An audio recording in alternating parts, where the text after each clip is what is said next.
When I was young and in elementary school, I had a secret weapon. I knew how to get sent home from school anytime I wanted. The formula that I'm about to reveal worked every single time. 1. I'd tell my teacher I was dizzy. 2. I'd request permission to visit the school nurse. 3. Once in the nurse's office, I'd pretend to drop a pencil or maybe tie my shoes. As I did this, I would also reach up into my nose and yank out as many nose hairs as possible. This made me sneeze like crazy. Maybe 5 or 6 big, juicy, aggressive sneezes in a row. And guess what?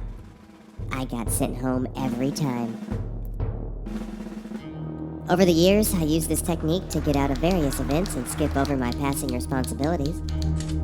As I grew older, I became addicted to yanking out nose hairs.